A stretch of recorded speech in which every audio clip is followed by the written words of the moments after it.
All right, now we're recording. So anyway, thank you again for being here to celebrate 15 years of the press. I am not going to speak about the press tonight, but if you need more information, just go to CervenaBarvaPress.com, because most of you here tonight know about the press, so I'm not going to put you through listening about it. But tonight, we have 3 Červená Barva Press authors, which I'm really excited about. And our first reader is Doug Holder. And so I want to say a few things about him. In 2007, we published Of All the Meals I Had Before, Poems About Food and Eating. And this is the chapbook. And it has a bunch of places that Doug, when he walks, he would go by, and Bill kind of did a collage of these places. And then in the next year following, in 2008, we published The Man in the Booth in the Midtown Tunnel. And this is that book. There's kind of a glare, but there is a little booth, and Bill put a picture of Doug in there. So it was really kind of fun and stuff. So when I started the press, Doug first interviewed me and then invited me to Bagelbard's. And I remember when I first, before I met him, I was really nervous about it, you know. And when I met him, he was just so wonderful, so giving. And he took me under his wing, basically. I mean, he's done so much for me, I can't even begin to tell you. I could probably fill a long scroll going forever for how kind and wonderful he's been to me. And I am so, so grateful. And not only me, but Doug is very good for the community too. He does so much for writers and that. And I am just in awe of him. I respect him, and he's a good friend, and I'm really happy to have him read, you know, his work tonight. So I give you Doug. I know I'm going to read one poem from my new book, even though that's not a Cervena Barva book, if that's okay. Okay. And it's about my wife, Diane, who is quite ill right now, is hanging in there and doing well. Hopefully we'll see this through, but I wanted to read this poem about Diane. Diane at sleep. As she lays, framed pictures, splashes of muted color arise from her tousled head. In her sleep, she mutters some B- movie script from her nightly play, while the cat consumes her with his green eyes, a hungry, verdant blaze. We both lay just below her breasts and sleep in a lap for transient, treasured guests.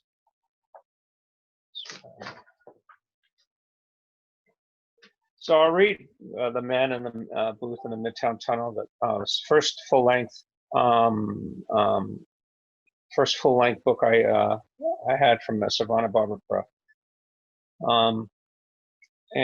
Actually, that wasn't The Man in the Booth in the Midtown Tunnel, so I was reading from Červená Barva Press. Killing time at the 99, a bar in Cambridge, other places. A skeletal man, his torso barely supports a crisp white shirt, his forehead violated by a jet black wedge of his toupee, and a businessman's perfunctory flirtation with the scripted chatter of the barmaid. She assures us a few times it's not the heat, but the humidity that bothers her. He looks to his audience, staring into the icy abyss of his frosted glass. An old man pipes up and fawns over a prize cat, who I think with such suffocating attention must be miserable, and I drink to all this loneliness made visible. This is when the Dudley bus, now it's known as I was on the Dudley bus. It was now known as the Nubian Square bus, I believe. I changed the name from Dudley Square. I saw myself on the Dudley bus that day, the eyes aflirt with the midwinter sun, watching the slow fade of a dying afternoon, his face shadowed in 5 o'clock, half light, no hair, a bus of exiles, each mired in their personal affairs. And that man, perhaps me, looked a million miles away. I believe I saw him briefly yesterday, and for a first time on that day, we saw each other and quickly turned away. Private dining under a blouse. That's when my sister-in-law was breastfeeding in the middle of a crowded restaurant, my nephew Josh. In the middle of our conversation and the din of the large dining room, she lifted her blouse, her baby blindly grabbing her nipple with his mouth. The blouse covered him like a shroud for private dining. I saw the infant emerge, sleeping, held in an untroubled dream. I sucked on my straw, flattening the plastic stem, still awake and troubled.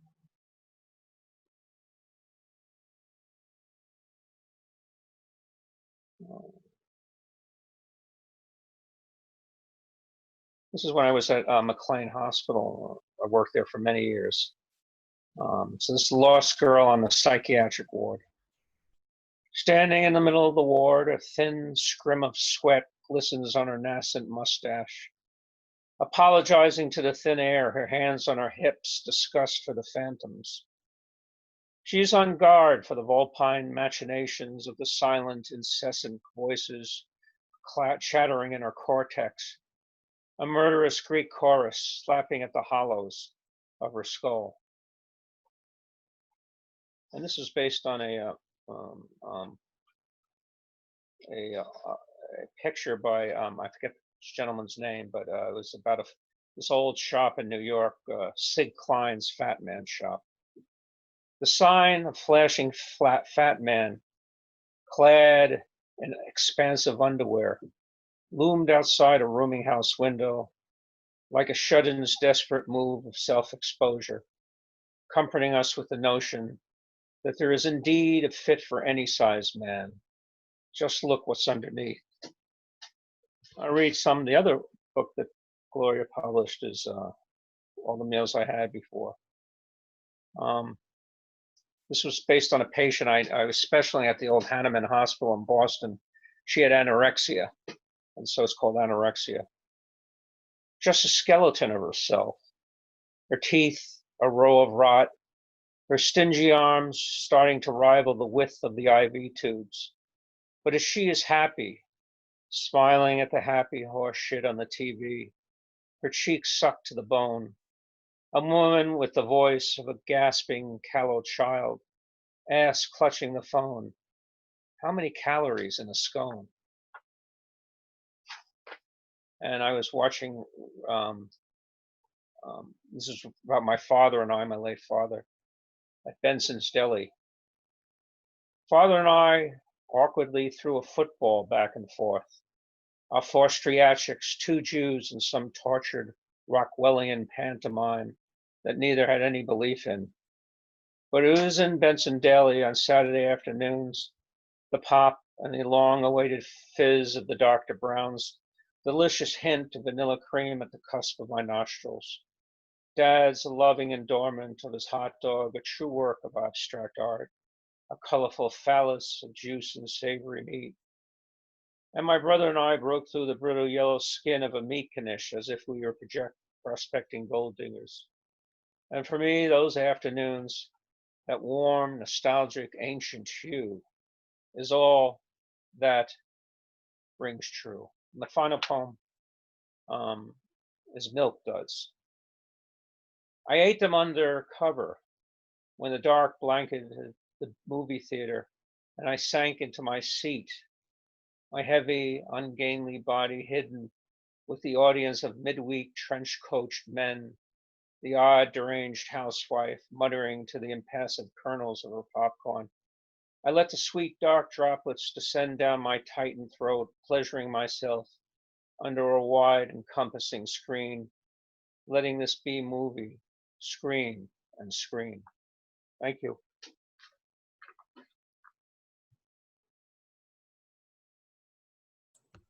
Thanks so much, Doug.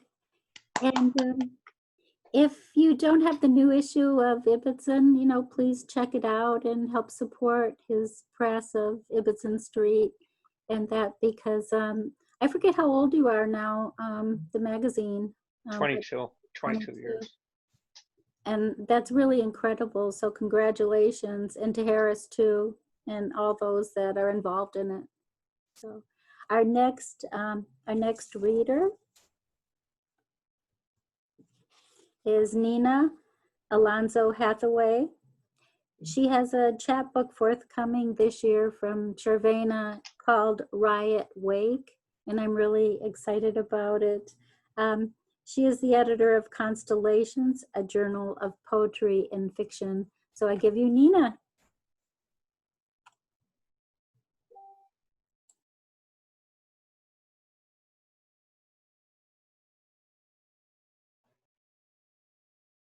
Okay. Nina.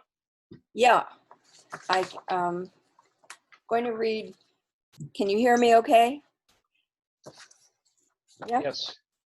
I'm going to read the first part of Riot Wake. That's the title of the book that's coming out.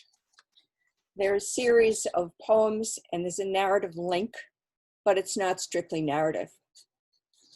It's about, some of it is, I was in Spain with my late husband for almost 3 months, one summer in the 70s, and coming back was fairly traumatic. So that's really what it's about. First poem is called Summer's End.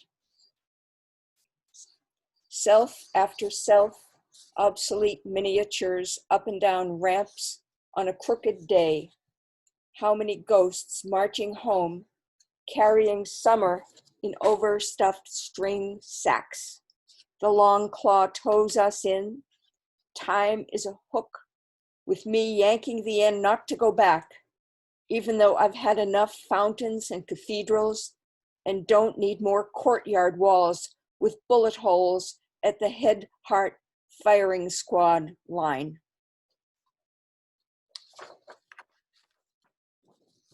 Two, called Tyrant Island.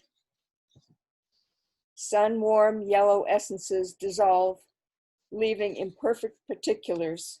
Newspapers roll into whips with photos of Franco in Spain, Nixon and anti-war riots at home, deposed dictators, coup d'etat presidents, fugitive Nazis, demon terrorists, would-be emperors, mad politicians.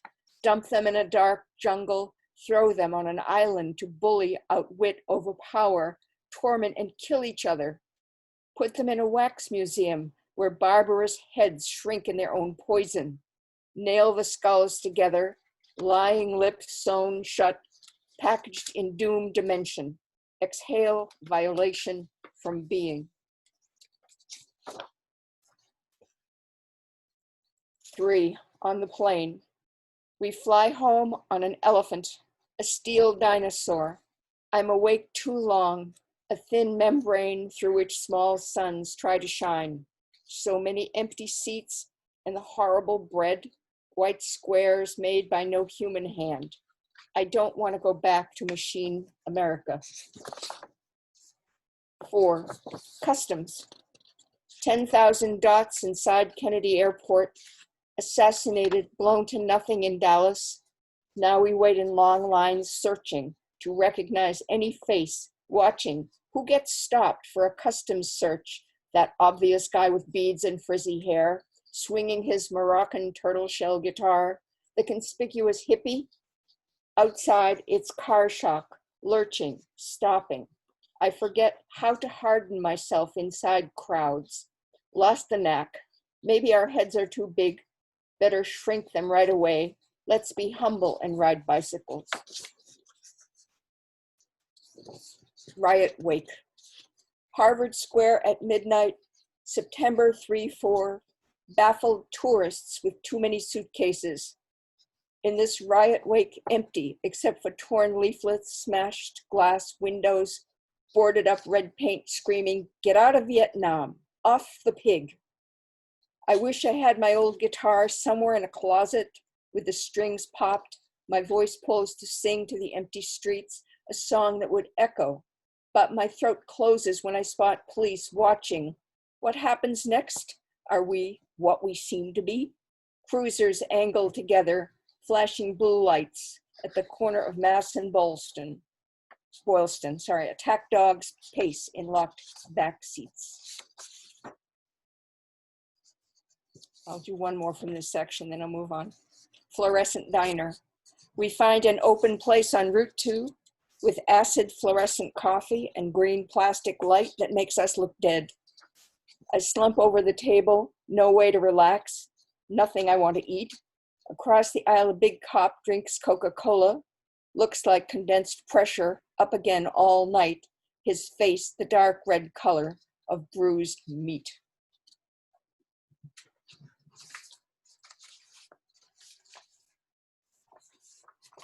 This one is a different sequence called Gender Veils, and it was published in Writing in a Woman's Voice. It's got 4 segments, and it's based on travel to my first trip to Tangier, and I had never seen women wrapped in black veils before, and it freaked me out pretty seriously. So this is called Gender Veils. Moth Women. Number 1, veils. First time, Tangier, seeing women in black veils, wrapped like moths at night, wings stuck to our front door, chill November signal of winter, and something else, meaning unclear. Tubes of dark cloth with women folded inside. This body is my permanent veil, because our voices vibrate higher notes, judged unconvincing, meaning female. Wrapped in my silk shawl, covered sisters daring to question gender generations. No schooling, no vote, no property. Babies belong to him. Father, brother, husband. Holy books distort dogma, pulled down from infinite source, as if divine wears gender.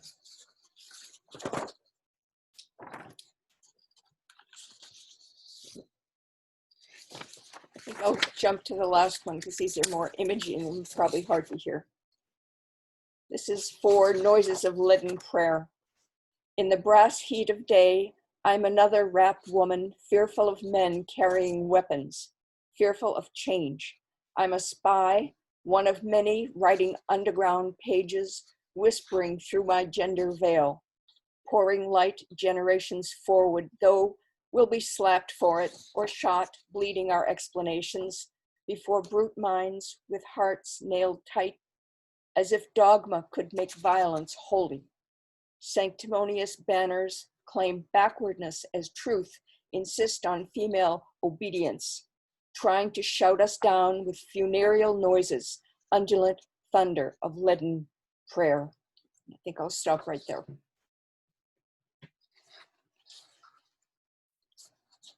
Thank you. Thank you so much, Nina. So next is Krikor. And we published in 2013, Refuge in the Shadow. And here it is. And Krikor has another manuscript he's sending to me about old age. So I'm really excited to see that and get that out. So I give you Krikor.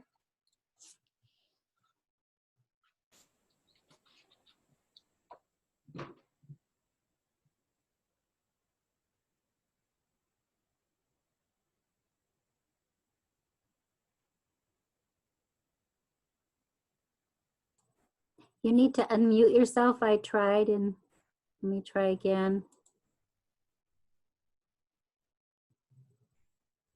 Can you unmute yourself, Krikor?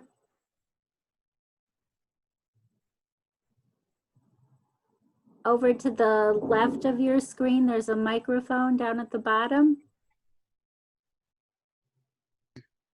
How's that? Yep, you got it. I got it. Even I can do this, the Luddite. Thank you. I've been thinking about a lot about old age, as you know, and I'm also thinking a lot about, again, it goes back a long way for me, about the, politely put, the racial issues in this country. So a number of these poems are going to be skirting around those topics, just to give you full warning. But first I want to read a poem that I wrote for Bert Stern. Bert called me a couple of months ago and he was not in good shape, and he said, Krikor, he said, I'm dying. I said, Bert, I'm coming over. He was really sounded pretty sick. But anyway, I wrote this poem as a result of that talk with him, and I've been over there several times since, and he's actually doing better. And I titled it, What I Got for Nothing. As you know, Bert just came out with a book of What I Got for $1. Well, it's sort of a takeoff on that title. So this is What I Got for Nothing. There is no price for friendship, that which you have given, no strings attached. An honor not to be cast adrift in this life, nor lost in the mystery of the afterlife. I grope for proper words, even as the gnaw in the belly screams that none exist. I know only this. You were brave enough to tell me, a lesson I shall not forget. Peace, my friend, peace in the time remaining.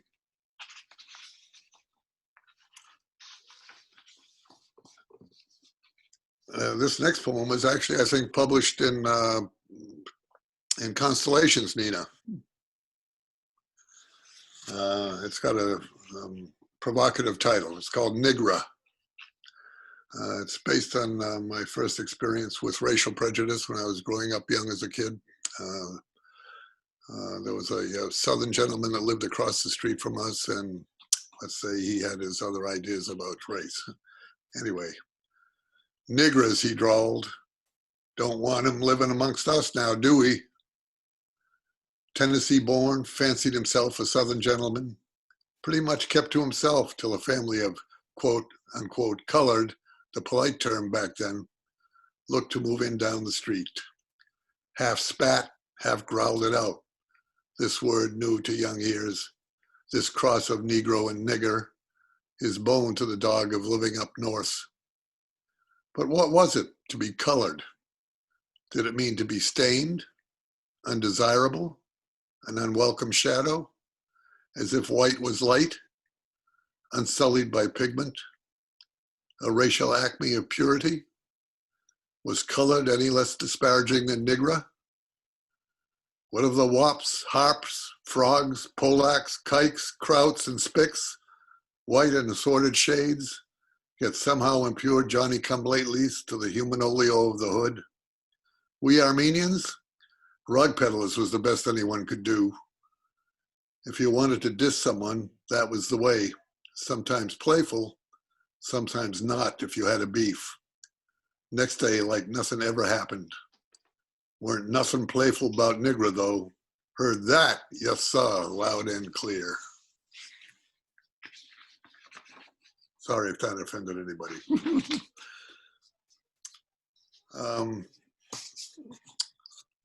I trotted this next one out. It's my only attempt at about 600 poems at a sonnet. So here it goes. It's called Riverboat. Oh, that pure guile might defrost a poker face, melt the coal eyes that would burn through frozen stone.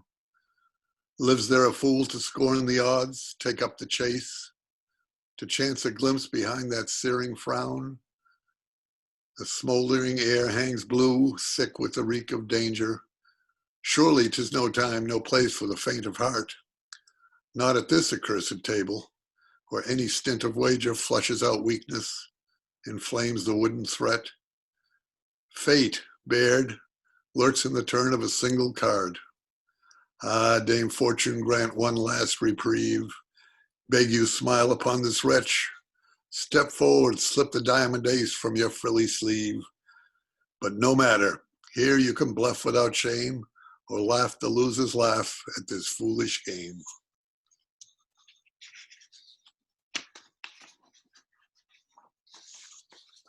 Next poem is entitled Old Man. I spent a number of weeks in South Carolina many years ago on a road trip. And we're in Delta country and in a little town called McClellanville, South Carolina, which was mostly African-American and a few white folks, including a writer friend of mine, which is why I was down there. Anyway, I ran across this person one day in my wanderings. It's called Old Man.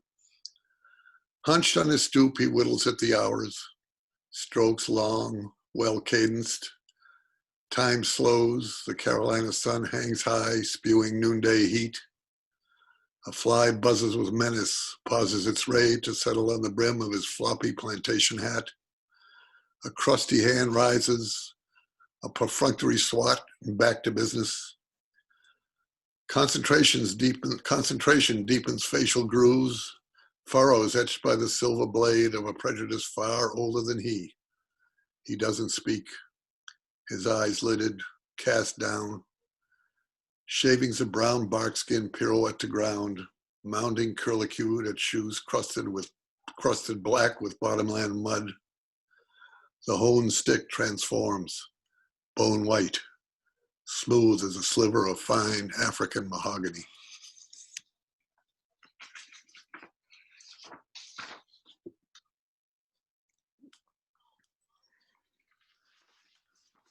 I don't know if any of you remember the Shea Dreyfus restaurant and bar on Church Street, but I used to hang out there a lot. And it's called Friday Afternoons at the Shea back in the day. In the rain and wind on Church Street, a stone's throw from the square, a gust of nostalgia eddies the gutter trash. Crushed beer cans, dog-eared flyers, and soppy snipes. Some things never change. I flash on the Swiss jeweler, a gremlin in perpetual stoop, loop screwed to his right eye. Boulevard staring out the shop window. It's a corner bookstore where you could hang all day with no, can I help you? And why was there never a soul in the Christian Science reading room? But most of all, the Shea Dreyfus bar, Friday afternoons, anytime after 3. South Boston Eddie, the barkeep. White shirt starchy, black bow tie askew, polishing shot glasses, pilsners and snifters ready for his posse. Once he told us he thought he'd seen everything until we came along. Black, brown, white, and everything in between. There was Billy C., the Borstal boy, was a crapulent kisser, Judas to a lifetime of too many shots of Bushmills, washed down with a growler or 3. Regaling all with Irish-laced banter and Boston politics. Cherubic Carl, who sipped his Hennessy's with pinky extended, and blew smoke from his meerschaum, all the while expounding on Sartre and Descartes. Friday afternoon roundtable of the cats from the Ed School. Willie B., once right hand to Dr. King, swearing that melanin was the only difference between him and me. Gerard the Epicene, milk chocolat. What's happening, man? Always on the prowl for good reefer. And Roosevelt from Bed-Stuy, equally at ease with raps on the foibles of public education, or the attributes of the fine young fox 2 tables over. And my main man, Emmett, truck driver from Patterson on his way to 2 doctorates, his brother in for a stretch at Attica. That was then, and this is now, a shishi salad bar, upscale boutiques, anorectic mannequins, empty-eyed, students with cell phones jammed tight to their ears, eyes cast down to the pavement, soaked with the silence of 1,000 stories. I got more time? Am I doing on time, Gloria? I don't know. I didn't keep track. Okay. This is another South Carolina poem. It's called Mama Jackson's Sugar Shack. by repute, the coldest and nastiest jukebox in the Santee Delta. A pool table to boot. Could I possibly pass? Sashayed in, white as white on rice, daubed onto a tableau of black.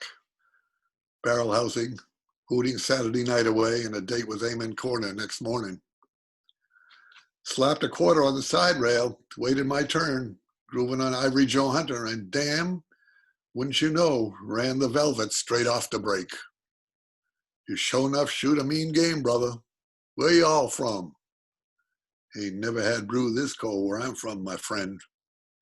Got me some change if you want another pass.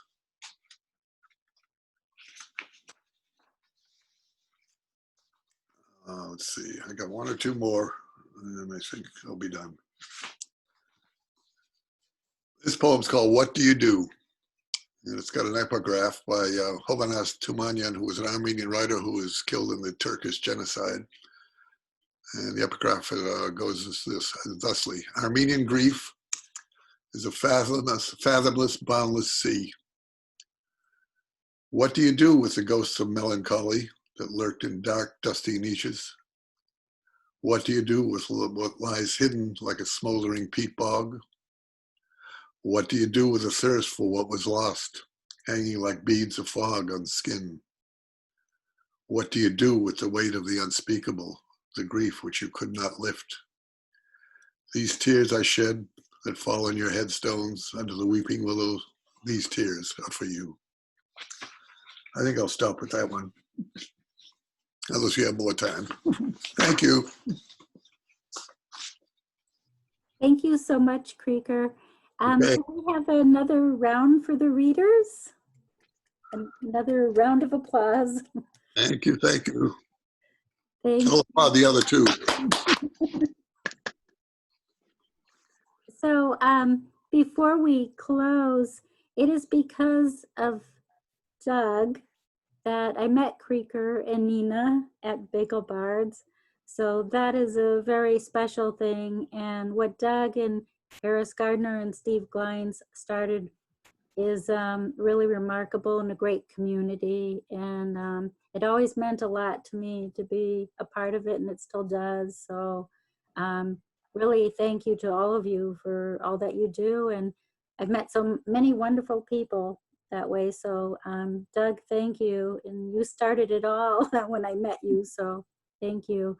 And so tomorrow we have Lawrence Kissenich, Dorothy Nelson, and Chad Parento. So I hope you will join us for the reading then. And so that's it for tonight. And thank you so much. So yay, you guys. Gloria, bravo, everybody. Go ahead and mute yourselves if you want to say something. Thank you. Okay. Bye. Thank you so much. Thank you. Bye. Take care. Bye-bye. Bye. Bye. Thank you all.